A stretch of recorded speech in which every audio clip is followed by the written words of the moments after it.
హాజరుపరచటము లేకపోతే వైద్య చికిత్స కిందనే డాక్టర్స్ అబ్జర్వేషన్ కిందే ఉంచటము రేపు కోర్టుకు ఇవ్వడం అనేది ఒకటి సాధ్యం. అది కోర్టు అనుమతించాలి.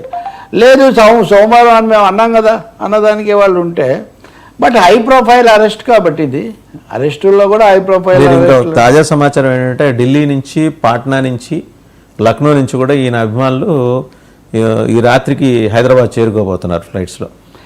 Is riding a crest of popular wave కదా ఆయన. ఇప్పుడు కొంచెం బాగా జనాదరణతో దూసుకుపోతున్నటువంటి దశలో ఉన్నాడు. రెండవది యాజ్ ఇట్ అపియర్స్ మనకు కనిపిస్తున్న ప్రకారం చూస్తే the powerful Bharatiya Janata party and locally powerful భారత రాష్ట్ర సమితి కూడా ఆయనకు మద్దతుగా ఉన్నాయి.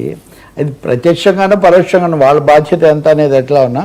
కాబట్టి ఇవన్నీ కూడా అక్కడ మూడు పార్టీలు ఇవన్నీ కూడా ప్రభావం చూపిస్తాయి. మాట్లాడకపోవడంలోనే మాట్లాడుతున్నాయి అవి మాట్లాడకపోవడం అంటే వైసీపీ వాళ్ళు కొంచెం కొద్ది గొప్ప దేర్ విత్ అల్లు అర్జున్ అన్నట్టుగానే వాళ్ళు చేస్తున్నారు. టీడీపీ జనసేన అంత సులభంగా మాట్లాడకపోవచ్చు, ఎందుకంటే అక్కడ ఉన్న ఈక్వేషన్ అల్లు. కానీ పవన్ కళ్యాణ్ మాట్లాడచ్చు, but Pavan Kalyan is not just a star కదా, like Allu Arjun. He's a deputy chief minister. రెండోది ఎన్డీఏలో. కానీ బీజేపీ బలపరిచాక పవన్ కళ్యాణ్ అంత దండపటాయించాల్సిన అవసరం ఏం కనపడదు, ఎందుకంటే he's very much with BJP కదా.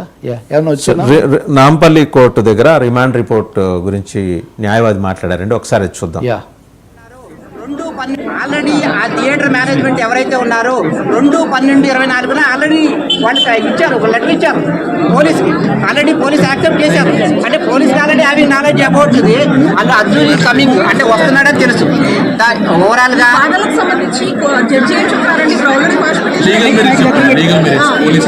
ఏ సెక్షన్లు పెట్టారు, ఏవే పరిగణించారు. ఆల్రెడీ క్లాస్ పిటిషన్ కూడా హైకోర్టులో నడుస్తుంది. ఆ తర్వాత తీర్పు ఇవ్వాలంటే కూడా చెప్పారు. రిమాండ్ సంబంధించి ఏ డిసిషన్ తీసుకోలేదు.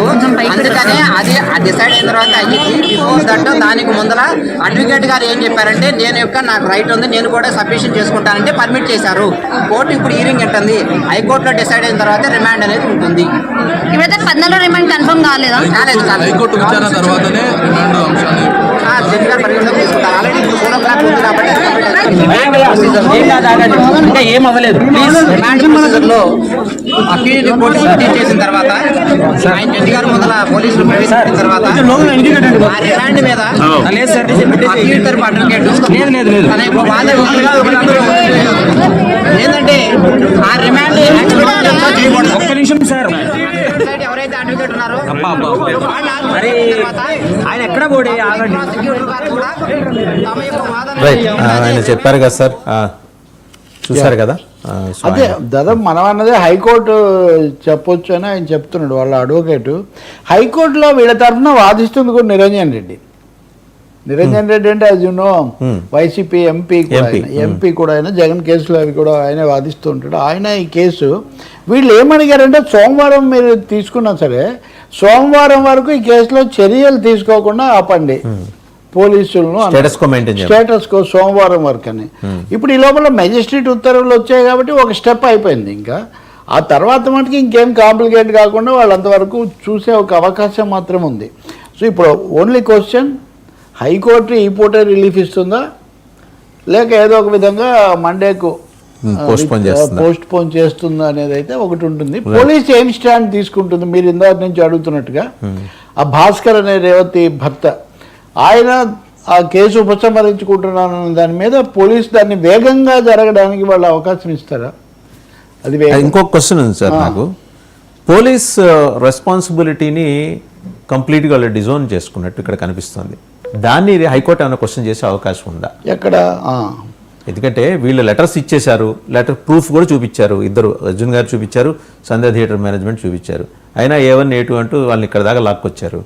మరి వాళ్ళ ప్రైమరీ రెస్పాన్సిబిలిటీ నుంచి వాళ్ళు పక్కకి తప్పుకుంటే కోర్టు క్వశ్చన్ చేస్తుందా దాన్ని? అలాంటి అవకాశం ప్రాబ్లం ఏంటంటే మొదట వాళ్ళు వేసినప్పుడు ఆ పేరుతోనే వేశారు, కానీ తర్వాత ఇప్పుడు క్రాష్ అనేసరికి దాని క్యారెక్టర్లో కొంచెం కేసు వేసినప్పుడు మాకేం సంబంధం లేదు అనే ఆ పద్ధతిలోనే వేశారు. ఇప్పుడు వాళ్ళు ముఖ్యంగా